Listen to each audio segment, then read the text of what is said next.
पुत्र की रक्षा के लिए किया जाने वाला व्रत जीवित पुत्रिका या जितिया का विशेष महत्व है। इस दिन माताएं अपनी संतान की रक्षा और कुशलता के लिए निर्जला व्रत करती है। जीमूत वाहन के नाम पर भी जीवित पुत्रिका व्रत का नाम पड़ा है। आइए जानते हैं जीमूत वाहन कौन हैं और उनकी क्या कथा है। गंधर्वों के राजकुमार का नाम जीमूत वाहन था। वे बड़े उदार और परोपकारी थे।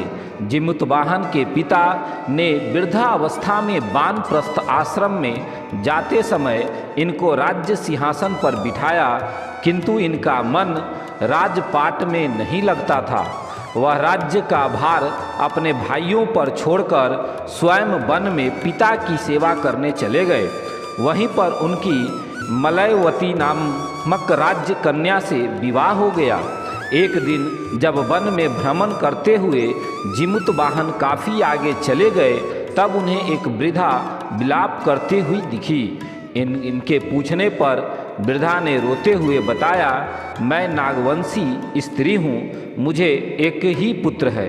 पक्षीराज गरुड़ के समक्ष नागों ने उन्हें प्रतिदिन भक्षण हेतु एक नाक सौंपने का प्रतिज्ञा की हुई है। आज मेरे पुत्र शंखचूड़ की बलि का दिन है। जयमूत वाहन ने वृद्धा को आश्वस्त करते हुए कहा, डरो मत, मैं तुम्हारे पुत्र की प्राणों की रक्षा करूंगा। आज उसके बदले में मैं स्वयं अपने आप को उसके लाल कपड़े में ढककर बद्धशिला पर लेटूंगा। इतना कहकर जीमूत वाहन ने शंखचूड़ के हाथ से लाल कपड़े ले लिया और वे उसे लपेटकर खुद को बलि देने के लिए चुनी हुई बद्धशिला पर लेट गए। नियत समय पर गरुड़ बड़े वेग से आया और वह लाल कपड़ों में ढके जीमूत वाहन को पंजे में दबोचकर पहाड़ के शिखर पर जाकर बैठ गए। अपने चंगुल में गिरफ्तार प्राणी की आंखों में आंसू और मुंह में आह निकलता ना देखकर गरुड़ जी बड़े आश्चर्य में पड़ गए। उन्होंने जीमूत वाहन से उनका परिचय पूछा। जीमूत वाहन ने सारा किस्सा सुनाया। गरुड़ जी उनकी बहादुरी और दूसरे की प्राण रक्षा करने में स्वयं का बलिदान देने की हिम्मत से बहुत प्रभावित हुए। प्रसन्न होकर गरुड़ जी ने उनको जीवन दान दे दिया तथा नागों की बलि न लेने का भी वरदान दिया। इस प्रकार जीमूत वाहन ने अदम्य साहस से नाग जाति की रक्षा हुई और तब से पुत्र की सुरक्षा हेतु जीमूत वाहन की पूजा की प्रथा शुरू हो गई। अश्विन कृष्ण अष्टमी के प्रदोष काल में पुत्रवती महिलाएं जीमूत वाहन की पूजा करती है। कैलाश पर्वत पर भगवान शंकर माता पार्वती को कथा सुनाते हुए कहते हैं, अश्विन कृष्ण अष्टमी के दिन उपवास रखकर जो स्त्रियां साया प्रदोष काल में जीमूत वाहन की पूजा करते हैं तथा कथा सुनने के बाद आचार्य को दक्षिणा देती है, वह पुत्रों का पूर्ण सुख प्राप्त करती है। व्रत का पारण दूसरे दिन अष्टमी तिथि की समाप्ति के पश्चात किया जाता है। यह व्रत अपने नाम के अनुरूप फल देने वाला है। जीवित पुत्रिका व्रत का अन्य कथा एक यह भी है कि नर्मदा नदी के पास एक कंचनवटी नाम का नगर था। वहाँ का राजा का नाम मलाई केतु था।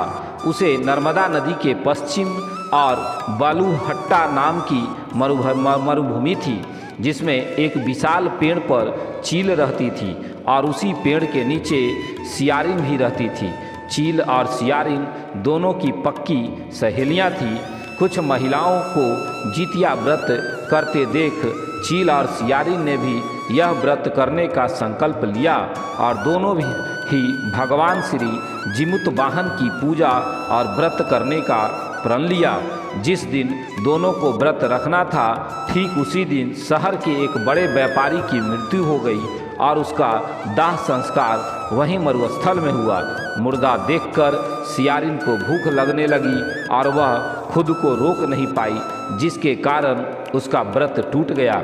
परंतु चील ने खुद पर संयम रखा और पूरी श्रद्धा और नियम से अपना व्रत पूरा किया और अगले दिन व्रत का पारण भी किया।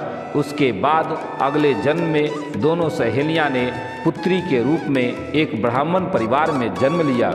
उसके पिता का नाम था भास्कर। चील बड़ी बहन और सियारिन छोटी बहन। बड़ी बहन का नाम शीलावती रखा गया और उसकी शादी बुद्धिसेन के साथ हो गई। छोटी बहन का नाम कपूरावती रखा गया और उसकी शादी उसी शहर के राजा मलाय केतु से हुई और छोटी बहन कपूरावती कंचनवटी नगर की रानी बनी। अब भगवान जिमुतवाहन के आशीर्वाद से बड़ी बहन शीलावती को 7 पुत्र प्राप्त हुए, लेकिन कपूरावती के बच्चे जन्म लेते ही खत्म हो जाते थे।